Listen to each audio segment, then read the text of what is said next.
உங்கள் சமையலோட ருசியை கூட்ட அம்மா சமையலோட மசாலா வாங்கி சமைச்சு பாருங்கள். அதோட சுவையே தனியாக இருக்கும்.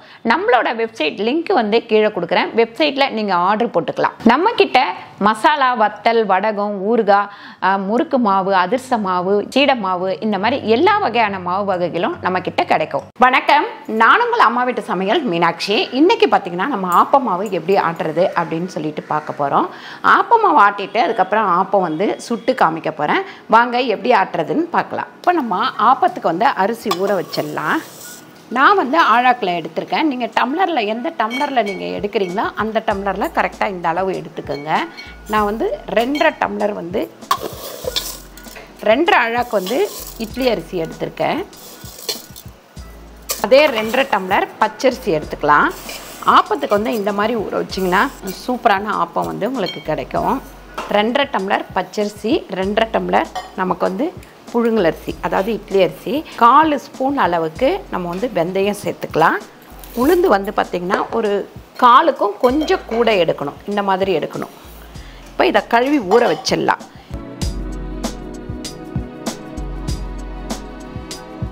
இது 5லேருந்து 6 மணி நேரம் ஊறட்டும். அதுக்கப்புறமா நம்ம அரைச்சி எடுத்துக்கலாம்.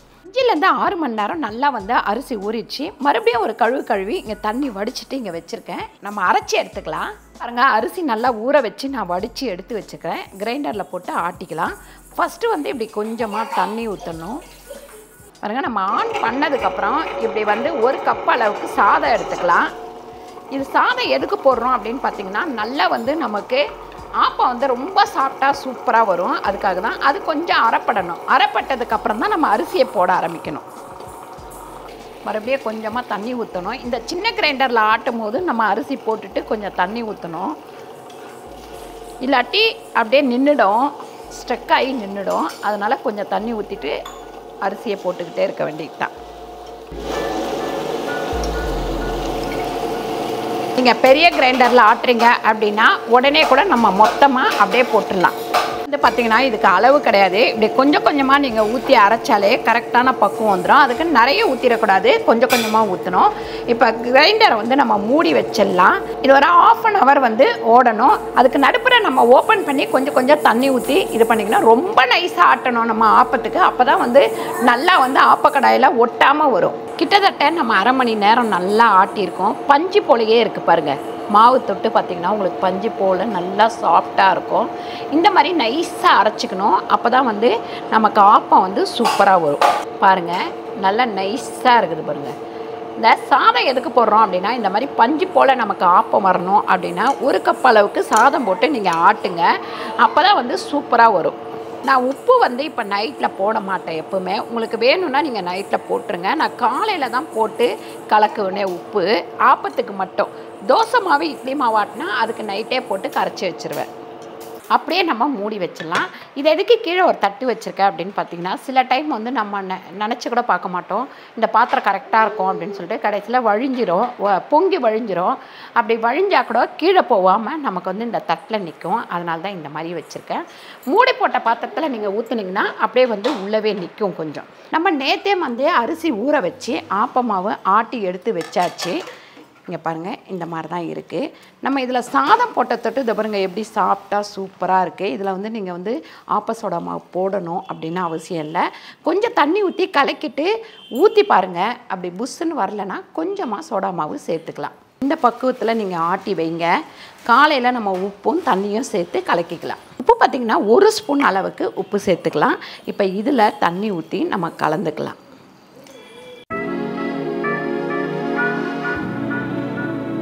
கொஞ்சமாக தண்ணி ஊற்றி இந்த மாதிரி இருக்கணும். இப்படி எடுத்து ஊற்றுனீங்கன்னா இப்படி லைனாக உழுந்துகிட்டே இருக்கணும். இந்த பக்குவத்தில் மாவு வந்து தண்ணி ஊற்றி கரைச்சிக்கோங்க. இப்போ இதை எடுத்து வச்சுருவோம். எடுத்து வச்சுட்டு இதுக்கு சைடிஷாக வந்து என்ன பண்ண போகிறோன்னு பார்க்கலாம். ஆப்பத்துக்கு வந்து சைடிஷாக வந்து இந்த வெங்காயம் வதக்கல் பண்ணிக்கலாம். இதுக்கு வந்து ஒரு 5 ஸ்பூன் கிட்ட நம்ம எண்ணெய் ஊற்றணும். எண்ணெய் காஞ்சோடனே ஒரு சின்ன பட்டையை சின்னதாக வந்து நறுக்கி வச்சுருக்கேன். அதை வந்து இதில் போட்டுக்கலாம். அதுக்கப்புறம் பார்த்திங்கன்னா பூண்டு ஒரு 10 பல் பொடியாக நறுக்கி வச்சுருக்கோம், அதையும் சேர்த்துக்கலாம். கருவேப்பிலை கொஞ்சமாக இதில் சேர்த்துக்கலாம். வெங்காயம் ஒரு 5 வெங்காயம் பொடியாக நறுக்கி வச்சுருக்கேன், அதையும் சேர்த்துக்கலாம். உப்பு ஒரு 3/4 ஸ்பூன் அளவுக்கு உப்பு சேர்த்துக்கலாம்.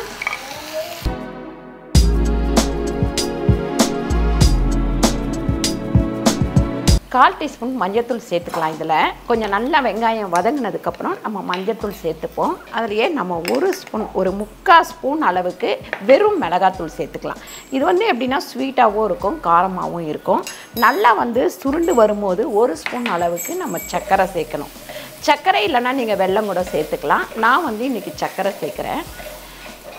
இதில் லாஸ்ட்டை வந்து நம்ம வந்து ஒரு 2 ஸ்பூன் அளவுக்கு சர்க்கரை சேர்த்துக்கலாம்.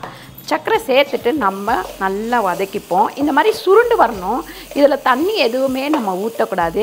இதையும் அந்த பாலையும் வச்சு சாப்பிடும் போது பார்த்திங்கன்னா இந்த ஆப்பத்தோட டேஸ்ட்டே செம்ம டேஸ்ட்டாக இருக்கும். இந்த ரெசிபி பார்த்திங்கன்னா நம்ம ஸ்ரீலங்காவில் இந்த மாதிரி தான் ஆப்பம் செஞ்சாக்கா ஆப்பம் பாலும் இந்த வெங்காய வதக்கலும் வச்சு சாப்பிடுவாங்க. செம்ம டேஸ்ட்டாக இருக்கும். ஒரு தடவை ட்ரை பண்ணி பாருங்கள். ட்ரை பண்ணி பார்த்துட்டு எப்படி இருந்ததுன்னு கீழே வந்து கமெண்ட் பண்ணுங்கள். வெங்காய வதக்கல் ரெடி ஆயிடுச்சு. இறக்கிட்டு ஆப்பம் ஊற்றிடுவோம். இப்போ நம்ம ஆப்பம் ஊற்றிக்கலாம். நான் வந்து ஒரு 1/4 கரண்டி மாவு ஊற்றிருக்கேன். அப்படியே ஸ்லோவாக இப்படி சுற்றுங்க.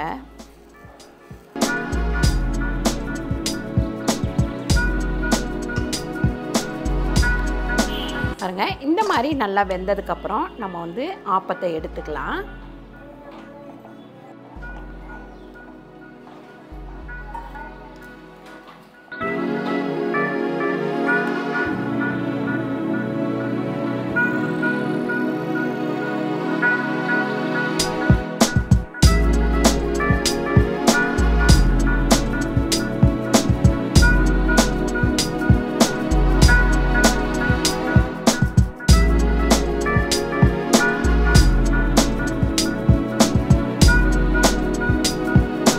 இன்றைக்கி நம்ம சூப்பராக ஆப்பமாவை ஆட்டி ஆப்பமும் ஊற்றியாச்சு. அதுக்கு சைடிஷாக வந்து வெங்காய வதக்கலும் தேங்காய் பாலும் நம்ம எடுத்துருக்கோம். கண்டிப்பாக ட்ரை பண்ணி பாருங்கள். ட்ரை பண்ணி பார்த்துட்டு கீழே வந்து கமெண்ட் பண்ணுங்கள். இந்த வீடியோ உங்களுக்கு பிடிச்சிருந்தா லைக் பண்ணுங்கள், ஷேர் பண்ணுங்கள், சப்ஸ்கிரைப் பண்ணுங்கள், ஃபேஸ்புக்கில் ஷேர் பண்ணுங்கள், மறக்காமல் கமெண்ட் பண்ணுங்கள். நன்றி, வணக்கம்.